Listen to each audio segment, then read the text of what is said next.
The Spanish-American War ushered in an era of empire for the United States.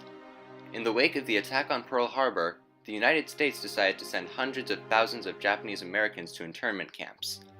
Today, it must decide whether or not refugees from war-torn countries in Africa and the Middle East should be brought in. U.S. foreign policy decisions are often driven by domestic concerns masked as security concerns.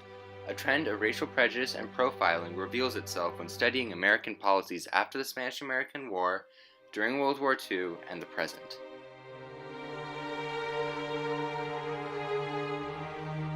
Racial stereotyping paved a path to the imperialist movement in America at the turn of the 20th century. Towards the end of the 19th century, public fear surged that a lack of war would lead to male effeminacy, causing an injurious lack of male figures to lead the U.S. Many turned to imperialism to alleviate this threat.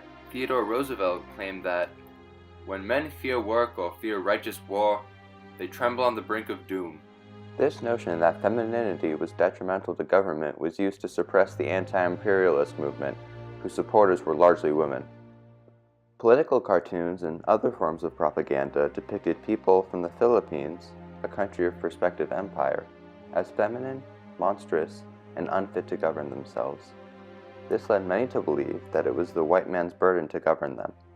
The success of imperialist politicians to sway the American public led to a 3-year conflict to retain American control over the Philippines that cost $400 million and the lives of 4,196 Americans and over 700,000 Filipinos. The attack on Pearl Harbor by Japan exacerbated long-standing racial tensions in the West Coast, leading to the racial profiling and internment of many Japanese Americans during World War II. When Japanese Americans came to the U.S. in significant numbers for farm jobs during the 1880s, white supremacist groups such as the Asiatic Exclusion League feared that the influx of Japanese Americans in California would rob power from white males.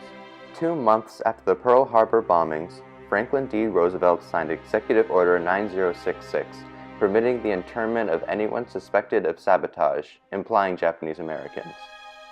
Leaders like Lieutenant General John L. DeWitt insisted that their internment was necessary, often using circular logic such as, "The very fact that no sabotage has taken place is an indication that such action will be taken."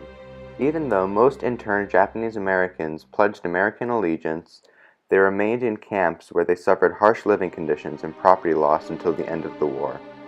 The recent executive order by President Donald Trump to halt immigration from 6 Muslim-majority countries reflects the racial profiling seen in the aforementioned policy decisions. On March 6, 2017, an executive order was released by the White House barring all refugees and halting immigration from Iran, Somalia, Sudan, Yemen, Syria, and Libya. The claimed purpose of this order was to protect the United States from terrorist threats. It states that because many parts of these countries are active combat zones or terrorist safe havens, terrorists will use refugee programs to enter the U.S. It calls for a review of the refugee vetting process, ignoring the strict process already in place. The claim that terrorists are coming from these countries is flawed, as the vast majority of terrorists that perpetrated attacks in the United States were either born here or came from Pakistan or Saudi Arabia, which are not included in the list. This domestic racial profiling of Middle Eastern Muslims as terrorists, poorly masked behind specious statements as a security concern, is reminiscent of United States involvement with the Philippines and its use of Japanese internment camps. At the turn of the 20th century, a racist and sexist stereotype of Filipinos was used to justify a bloody and unnecessary conflict.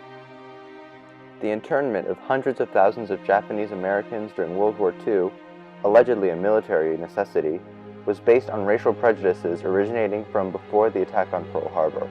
The recent executive order similarly uses the supposed protection of Americans as an excuse to bar non-white refugees of war-torn countries from entering the U.S.